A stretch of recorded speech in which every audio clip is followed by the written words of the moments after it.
Selamlar arkadaşlar, yeni bir videodan hepinize merhabalar.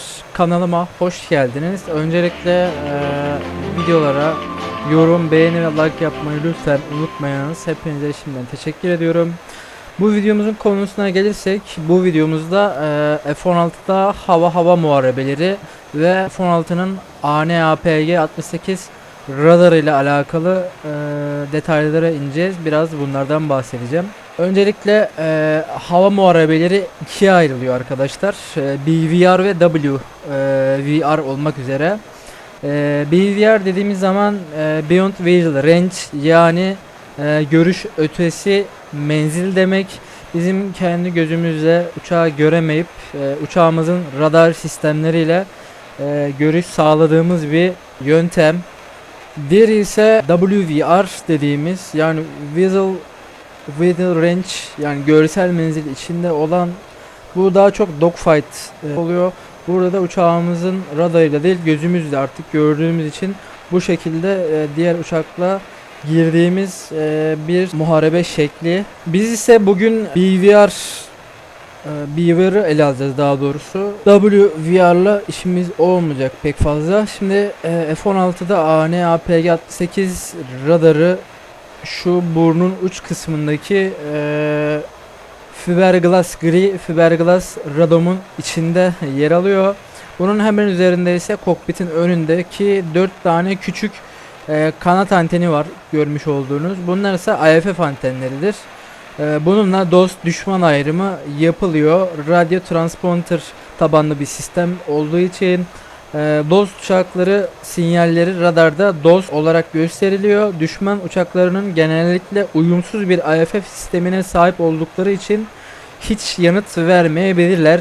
Evet, kokpite geri dönelim arkadaşlar. Şimdi kokpitimize girdiğimiz zaman öncelikle bu kısımda sol MFT'de, sol multifaction ekranda bizim karşımıza direkt FCR ekranı geliyor. Yani Flight Combat radarımız, atış kontrol radarımız geliyor. Biz BVR atışlarına, BVR muharebe modundayken, görüş ötesi moddayken düşman uçaklarıyla etkileşimi bu FCR sayfasından sağlıyoruz. Şu an navigasyon modundayım ben. Ve varsayılan olarak FCR sol MFT'de geliyor bize. Şimdi öncelikle tuş atamalarından bahsetmek istiyorum arkadaşlar sizlere. Onun için önce Escape, Adjust Control, daha sonrasında da şu kısma gelmek istiyorum. Şimdi biz bu radarı nasıl yönlendireceğiz? Radar kursör switchlerle. Daha önce de göstermiştim, yine gösteriyorum. Radar kursör switch down, left, right ve up'ı tuş atamasını yapın arkadaşlar. Bunlarla gezdireceğiz. Daha sonrasında ise şu gördüğünüz anten elevation knob, CCV ve CVV atayın. Bu da bizim anten seviyelerimizi ayarlayacak. Yani biz şu 36 ile 14'ü arka kısımdakini ayarlayabileceğiz bunlarla. Onun haricinde bir de şu display menu switch, down, left, right ve up var. Sağ ve sol MFT'ler arasında soy yapabilmem için, HADA soy yapabilmemiz için gerekli olan switchler bunlar.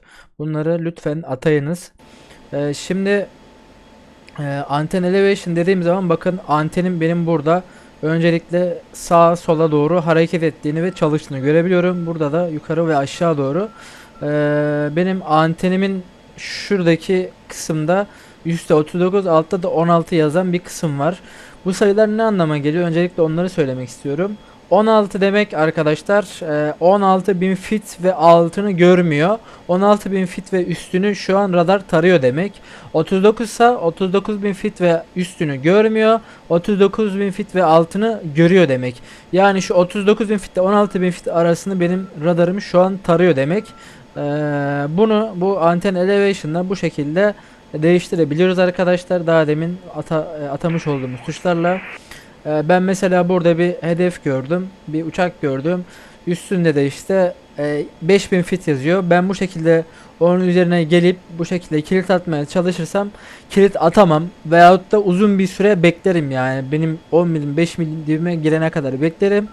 Bunu beklemek yerine buradan hemen bu şekilde 5000 fitin altına getirdiğiniz zaman şu an benim radarım yer seviyesiyle 30.000 fit arasını tarıyor demektir. Bu şekilde direkt görecektir bu uçağı. Kilit atabilirsiniz menzil içine girdiği sürece. Onun haricinde zaten bu şekilde yönlendirebiliyoruz imlecimizi. Ve şu display menü switch right ve up'la da şu an bakın sağ MFT'ye geçtim. Şu an sol MFT'ye soy yaptım. Bu şekilde de kullanabiliriz arkadaşlar. Şimdi üst kısımdaki kontrollere değinmek istediğim zaman burada bir CRM ibaresi var. Buna tıkladığım zaman sol tarafta hava muharebe modlarını görüyorum. CRM ve ACM olarak CRM Combat Radar Mod ve Air Combat Mod diye iki tane modu var. Combat Radar Mod dediğimiz bizim görüş ötesi BVR anlamına geliyor. ACM ise WVR yani işte Dog Fight iddia dışı kısmını bize ifade ediyor. Sol kısımda bu ikisi bulunuyor. Sağ kısımda ise GM yani Air to Ground modlarımız var. GM, GMT, C ve Beacon Standby olarak burada şu 3 mod aktif kullanılabilir. GM, GMT, C yani deniz. Bu Beacon ise sanırsam implemente edilmemiş yani kullanılamıyor diye biliyorum. Onun haricinde burada bir standby modu var. Bekleme modu şu an radar bekleme modunda. Bu şekilde tekrardan alabilirim. Burada da override tuşu var zaten. Buna bastığımız zaman da beklemeye alıyor kendisi. Biz burada BVR modunda CRM'e bakacağız. Combat Radar mod nasıl olacak? O yüzden hava yer modlarına başka bir videoda yer vereceğim. Şimdilik CRM'e geçiyorum arkadaşlar. CRM'e geldiğimizde ise CRM'de varsayılan olarak her zaman RVS geliyor arkadaşlar. Burada VCR TVS var ama varsayılan olarak her zaman RVS modu geliyor. RVS'in Türkçe karşılığı ise arama sırasında menzil gösterimi veyahut da menzil tarama modu diyebiliriz. RVS'in açılımına yani RVS modunda radarımız ne yapıyor bizim? Hava sahasını tarıyor. Hedefleri tespit ediyor. Aynı anda birden fazla hedefi gösterebiliyor. Hedeflerin mesafe bilgisini veriyor ama tam kilit atmıyor. Yani durumsal farkındalık modu diyebiliriz RVS modu için. TVS modu var. Bir de TVS modunda ise iki farklı hedefe aynı anda iki tane AIM-120 Charlie atabiliyoruz. Ama biz şimdilik RVS'e döneceğiz. RVS'e bakacağız. Şimdi gelelim buradaki sol taraftaki sembolici arkadaşlar. Öncelikle şuradaki semboliciden başlamak istiyorum. Burada bizim menzil radarımızın menzilini gösteren bir sembolici var. Bu en fazla 160 mile kadar gösteriyor bize. En az da 5 mile kadar gösteriyor. Bu şekilde bunu buradan ayarlayabiliyoruz. Şimdilik 80'de tutacağım. Onun altında ise hemen azimut değerimiz var. Bakın şu anda A6 demiş. Bastığım zaman A3, bir daha bastığım zaman A1. Yani daha dar bir seviye. Aslında azimut 6'da 60 derecelik bir görüş açısı sağlıyor bize. A3'te azimut 3'te 30 derece. A1'de ise azimut 1'de 10 derecelik bir bölgeyi kapsıyor. Bu şekilde bunları da değerlendirebiliyoruz. Hemen azimutun altında ise bakın 4B dediği bir semboloji var. Bu da bizim bar sembolojimiz anlamına geliyor. Azimutla bar aslında birbirine çapraz işlenen bir konu diyebilirim. Yani nasıl? Şimdi 60 derecelik bir alanı tarıyor benim radarım şu an 80 mil içinde ama bir barda tarama yapıyor. Radarın dikey eksende kaç katman halinde tarama yaptığını söylüyor bize. 1 bar, 2 bar ve 4 bar şeklinde dedik. Şimdi bir barın avantajı hızlı güncelleme yapıyor. Radar sadece tek bir yatay dilimi tarıyor. Çok dar dikey alan kapsıyor. En hızlı tarama süresine sahip burada. Genelde de hedefin irtifasını bilmiyorsa kullanılıyor bu. Yani bize hızlı bir cevap almamızı sağlayan bir mod. 1 bar. Ama 2 bara geçersek arkadaşlar 2 barda radar iki farklı dikey seviyeyi tarıyor. Orta seviye kapsamı sağlıyor bize. En sık kullanılan ayar yani aşağı yukarı genelde bu işi bilenler bunu kullanıyor daha çok. Hem hızlı geri dönüş alabiliyoruz hem de kapsaması dengeli oluyor. 4 bardaysa radar 4 farklı dikey katmanı tarıyor. Daha fazla dikey katman şey artıyor. Ama diğer barlara oranla tarama süresi uzuyor daha fazla. Yani geri dönüş daha uzun sürüyor.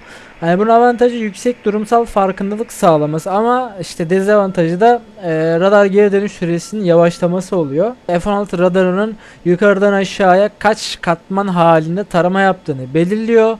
Bir bar hızlı ama dar kapsama sağlarken 4 bar daha geniş irtifa alanını tekrar tarar. Ancak karın geri dönüş süresi uzar yani arkadaşlar. Bu yüzden bar seçimi tamamen taktik duruma bağlı. Karşımızdaki hedeflere karşı ideal bir şekilde nasıl kullanacağız arkadaşlar? Onu değinmek istiyorum. Bizim durumsal farkındalık için başlangıç ayarımız 60 derece 4 bar olması gerekiyor. Yani şu anda olduğu gibi bu şekilde 60 derece ve 4 bar olması uygun olur bizim için. Bu 80 milde kalmıştır, 120 mil veyahut da 40 mil, artık sizin tercihinize göre, ama ben genelde 80 milde 60 derece 4 barda kullanıyorum bunu. Hedefi ola ki tespit ettim. Bir şey geldi radarıma. Tam çözüm yok ama daha yeni tespit edildi. Burada ne yapmam gerekiyor? Güncelleme hızını arttırmam gerekiyor. Onun için ne yapmam lazım? 60 derece 2 bara geçirmem lazım. Daha hızlı bir hedefi teşhis edebilmem için bu şekilde kullanabilirim. Artık hedefi tespit ettim, buldum de irtifasını, gittiği yönü biliyorum. Artık M120 atacağım veyahut da Fox 3 atacağım. Yapmam gereken ne? Artık hedefi biliyorum. Hedef burada. 30 dereceye düşürmek, daha hızlı dönüş alabilmek için ve bir bara almak olacaktır bunu. Çünkü daha hızlı bir dönüş alacağım. Hedefi takip edebileceğim. Nereye dönmüş, hızlı şeylerini anında alabileceğim. Artık bu şekilde kilidimi atıp treğimi sürdürebilirim. Yani radar ne kadar geniş hacim tararsa o kadar yavaş oluyor arkadaşlar. Taktik pilot arama aşamasında geniş tarar, angajman aşamasındaysa daraltır. Bunu hiçbir zaman unutmuyoruz. F-16 radarında da yani azimut ve bar ayarı birlikte düşünülmelidir yani arkadaşlar. 60 derece 4 bar geniş bir hacim tarar, ancak güncelleme süresi uzar. Bize geç cevap gelir. Angajman başladığında pilot radar hacmini daraltarak hedef takibini hızlandırır arkadaşlar. Bu BVR muharebede hayati öneme sahiptir. Bunları bilirsek az çok F-16 radarına fikir sahibi olmuş oluruz. Bunun haricinde burada bir de M4 yazısı var. Bakın burada M4 ne oluyor? Bizim IFF modumuz oluyor arkadaşlar. NATO uçaklarında, NATO standartlarında M4 kriptolu bir moddur. Yani uçaklarda bu datalink ağında bulunur. Tam olarak bahsedilen bu şekilde. Sanırsam bu DCS'te Target Switch Left'e kısa bastığımız zaman bakın scan altında scan gördük ve burada ufak bir 4 yazısı geldi. Yeşil. Yani burada şu an ben bir eko oluyorum. Şu üstüne getireyim. Burada bir uçak olduğunu biliyorum. Şöyle yakınlaştırayım. Hatta 3 tane uçak gözüküyor. 4 oldular. Bakın 15.000 fitte olduğunu görüyorum. Hemen ne yapacağım? 30 dereceye düşürdüm. Bunu da şöyle bir 2'ye indireceğim. Daha hızlı dönüş alabilmek için. Bir daha Target Switch Left bastığım zaman bakın scan yandı ve 4'ünün de yanında yeşil 4'ü gördüm. Bu ne demek oluyor? IFF sorguladığım zaman bu uçakların dost olduğu anlamına geliyor. Yani bu IFF olayı şöyle anlatabilirim. Yani BVR angajmanındayken bize bunun katkısı aynı datalink ağı içindeki uçakları ayırt etmemize yarayan bir sistem olduğunu biliyoruz. Görsel temas olmadan kimlik teyidi yapabiliyoruz. Dost veya da değil. Bakın değil diyorum çünkü düşman anlamına gelmiyor bu. Bunun haricinde de Mod 4 IFF F-16'nın şifreli askeri dost tanıma modudur. Radar üzerinden gösterilen sorguya doğru kriptolu cevap gelirse hedef dost olarak işaretlenir. Ama cevap gelmemesi halinde kesin düşman olduğu anlamına gelmez. Bu yüzden IFF tek başına atış yetkisi vermiyor bize arkadaşlar. Yani ben buna kilit attığımda veya da kilit atmadan şöyle bir IFF sorguladığımda bu yeşil gelmiyorsa, herhangi bir cevap da gelmiyorsa, invalid diyorsa şurada veyahut da bunun düşman olmadığı düşman olduğu anlamına gelmez bu. Sadece dost atışı yapmamızı engelliyor bu mod 4 IFF olayı. Bunu da böylece söylemiş olayım. Şunu da göstermek istiyorum. Adjust Control. Şuradan bakın, Expand for Button. 4 tane yakın uçağı biz tek bir uçak ekosu olarak gördüğümüzde buna bastığımızda bu şekilde ayırt edebiliriz yan yana olan uçakları. Bu şekilde bakın görüntüleyebiliyorum. Bu da söylemek istediğim bir ayardı sizlere. M4'ün altında ise benim Bullseye göstergem var arkadaşlar. Hatta M4'ün üzerinde bakın 6 haneli bir rakam daha var.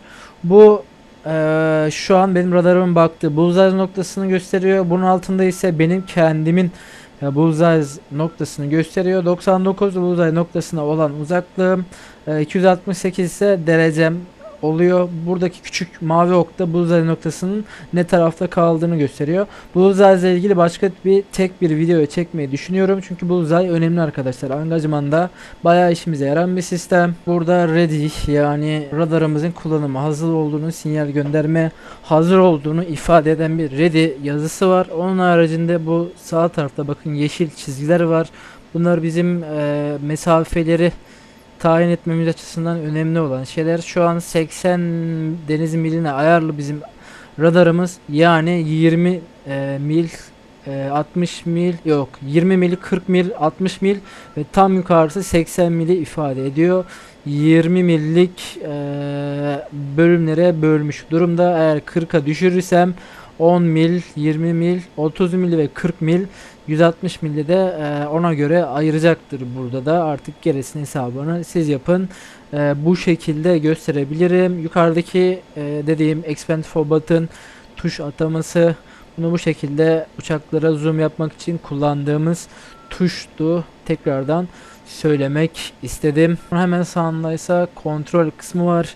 Burada şu sağ tarafta bizim channel numaramızı ayarladığımız kısım var. Yani aynı paket içerisinde 1 numaramı, 2 numaramı, 3 numaramı, 4 numaramı olduğumuzu gösteren kısım. Yani MFT'de gördüğümüz şu yeşil uçakların bizim dost uçaklar, mavi uçaklarınsa aynı kolda, aynı paket içinde uçan uçaklarımız olduğunu hatırlarsak şayet, buradan da onların numarasını bu şekilde değiştirebiliyoruz. Bu kısım o kısım. Onun haricinde genel olarak sembolojisi bu şekilde radarımızın, FCR ekranımızın diyelim. Şimdi gelelim semboloji bittiğine göre RVS moduna. İki ana alt moddan biri olan RVS ve TVS'e. Şimdi RVS'e geldiğimiz zaman arkadaşlar, RVS bize daha sade bir bilgi veriyor. Şöyle bir üzerine getirecek olursam hedeflerim, bakın geldiğim zaman bana buradaki hedeflerin yönünü, yani radar ekolarının biraz gecikmiş halini veriyor. Hatta biraz expand yaparsam bu şekilde ne yöne gittiklerini ve kaç itfada olduklarını gösterebiliyor. Bakın 11.000 fit, 11.000 fit ve bir de 13.000 fit sanki. Kısacası bu şekilde gösterebiliyor bana. Birazcık daha daraltırsam açıyı, bakalım. Şunu da 2'ye çekelim. 30'a alalım. Bu şekilde TVS'den farklı olarak biraz daha küt bir bilgi veriyor bana. Eğer TMS up yaparsam bu şekilde bir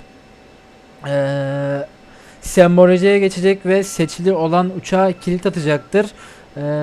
Bunda biraz daha çevresel farkındalık, durumsal farkındalık biraz daha fazla diyebilirim. Neden? Çünkü yanındaki diğer uçakları da bana gösteriyor. Şu an bakın 8000 fitte, 7000 fitte diğer uçaklar da gözüküyor. Benim şu an izlemeye aldığım uçak haricinde eğer bir kere daha basarsam, şu an single track moduna geçirdi beni STT. Diğer yandaki uçaklar kayboldu. Sadece hedef aldığım uçak gözüküyor şu anda arkadaşlar. Yani burada temel olarak bir kere daha target menu switch down yaparsam eski çevresel durumsal farkındalık moduna geri getirecektir beni. Yani burada temel olarak ben şu an bu hedefe atış yapabilirim. AIM-120 Charlie yollayabilirim. Etrafındaki diğer uçakları görebilirim. Ama single track'e geçirsem bir sefer daha target menu switch up yaptığım zaman tek bir uçağa hedef alırım. Diğer yanındaki uçakları şu an göremem. Ama temelde bu şekilde atış yapabilirim. Bu uçağı tekrar çıkardım ve bu şekilde yanındaki uçakları da görebiliyorum. Şimdi ise gelelim şuradaki hedeflere. Mesela ben geldim, şunun birine kilit attım. Şimdi kilit attığım zaman arkadaşlar şu üstte bakın daha farklı yazılar geliyor. İşte sol üstte 16 left demiş, 16 L. Bu ne demek oluyor 16 L? Bu hedefin benim antenimin veyahut da radarımın sol açısında olduğu anlamına geliyor. Left 16'da derecesi anlamına geliyor. Hedef radar anteninin merkezine göre 16 derece sol tarafta demek oluyor. Eğer right yazsaydı 16 derece sağında olacaktı ama şu anda solunda olduğunu bana gösteriyor arkadaşlar. Onun hemen üzerinde ise 250 derece yazıyor. 250 derecede bana göre olan derecesi sanırsam, yani bana göre 250 başta uçtuğunu ifade ediyor bu 250. Yani gittiği yön oluyor. Onun hemen yanındaysa bakın burada 301 demiş. Bu da hedefin seyir hızı, hava hızı 301 knot'la gittiğini söylüyor bana. Hemen sağındaysa bizim bu hedefe 630-35 knot'la yaklaştığımızı söylüyor. Hemen 600'ün sonunda artı işareti görüyoruz zaten. Eğer bu eksi olsaydı uzaklaştığımızı, yani aramızdaki mesafenin açıldığını, artıdansa yaklaştığımızı anlayabiliyorum buradan. Bu şekilde de burada da zaten bizim menzil ibaremizi gösteren, eğer single track'te kilit atarsam ben bu uçağı arkadaşlar, uçağın RVR'ı deli gibi ötmeye başlayacaktır. Yani bu ne demek oluyor? Benim kilit attığımı anlayacaktır bu uçak. O yüzden RVS'te kilit atarken bunun farkında olmamız önemli. Karşı tarafın bizim ona kilitlendiğimizi anlayacağını, RVR'ının öteceğini bilmeliyiz. TVS modda zaten RVR'ını öttürmediğimizi biliyoruz. Zaten TVS'e geçince de ondan bahsedeceğim arkadaşlar. RVS modu genel olarak bu kadar arkadaşlar. Hedefin üzerine gelip bir sefer up yaptığımızda, TMS up yaptığımızda çevresel farkındalık, çevresel durum farkındalığı moduna geçiyor. Benim değişimle etrafındaki diğer uçakları da 10-20 mil içindeki diğer uçakları da görebiliyorsunuz. Bir sefer daha TMS up yaptığınızda bu sefer single track'e geçiyor. Tek uçağı kilitli izleme moduna geçiyor. Bu sefer etrafındaki diğer uçakları göremiyorsunuz. Durumsal farkındalığınız olmuyor. Sadece kilitlendiğiniz uçağa doğru gidiyor sizin kilidiniz. Onun haricinde tüm olan biten bu kadar. Şimdi RVS'ten TVS'e geçmek için target management switch right'a uzun bastığım zaman bakın TVS'e geçirdi beni. Tekrar basarsam RVS'e geçiriyor. Tekrar target management switch right'a uzun basarsam TVS'e geçiriyor. Aradaki VCR'ı atlıyor bakın. Bu aslında tam bir kilit modu değil. Bu radar ekoların hızlarını izlemek için bir modmuş sanırsam. Ama kilitlenmek için kullanılmıyormuş. O yüzden şimdilik TVS'e geçelim. Şimdi TVS moddan bahsedelim biraz da. Birden fazla hedefe takip etmemizi ve aynı anda birden fazla M120C atmamızı sağlayabilir. Yani tararken takip etme modu diyebiliriz. Türkçesi TVS'e. Yani radar hem alanı taramaya devam ediyor hem de birden fazla hedefi aktif olarak takip ediyor. RVS ile TVS arasındaki temel farklara da bakarsak RVS hedefleri gösteriyor bize sadece. Kilit atıyorsun ama radar aslında hala arama yapmaya devam ediyor. Gerçek anlamda track file dediğimiz şey üretmiyor bize. Füze atışında genelde STT'ye, yani single track'e geçmemiz gerekiyor. Onun haricinde zaten etrafındakileri durumsal farkındalık modu dediğim benim o modda baktırıyor. O yüzden tek bir uçağa kilitlenmemiz gerekiyor sağlıklı bir atış yapabilmemiz için. TVS'de ise radar hedefler için track file dediğimiz şeyi oluşturuyor arkadaşlar. Yani aynı anda birden fazla hedefi takip edebilip single track'e geçmemize gerek kalmıyor. Alanı taramaya devam ediyor aynı zamanda. Yani AM120 Charlie atmak için ideal bir mod bu. Teknik farkları en önemli kısmına gelirsek, RVS radar sadece gördüğünü gösteriyor bize. TVS'te ise radar hedefin konumunu, hızını, headingini, gelecekteki tahmini pozisyonunu göstermiş oluyor. Şuradakilere mesela bir kilit atayım. Bakın bir defa bastım, diğerine geçtim. Bir defa up yaptım, diğerine geçtim. Şuna da içi bakın şey oluyor. Koyu oluyor bakın bastığım zaman ve target switch right yaptığımda bu şekilde hedefler arasında geçiş yapıp aynı anda atış yapabiliyorum. Asıl farkı bu, olayı bu aslında. TVS akıllı takip özelliği var diyebiliriz. RUS'e temel arama diyebiliriz. BVR'da ise yani muharebesinde ise önümüzdeki 3 düşman ayrı ayrı bu şekilde kilit atabiliriz. Üçünü birden takip edebiliriz. Öncelikle hedef seçebiliriz. Üçüne de M120 Charlie atabiliriz. Diğerleri radarda kalmaya devam eder bu şekilde. Yani bu yüzden hava muharebesinde TVS altın bir moddur diyebiliriz arkadaşlar. Bunun haricinde dezavantajı var mı? Ufak tefek dezavantajları var. ISM karşı zorlanabilir bu mod. Onu söyleyebilirim. Track kalitesi yani takip kalitesi single tray, RUS'deki single tray'e göre daha zayıf kalıyor birazcık. Yani TVS modu kısacası F-16 radarının birden fazla hedefi tararken aynı anda takip edebilmesini sağlar bize.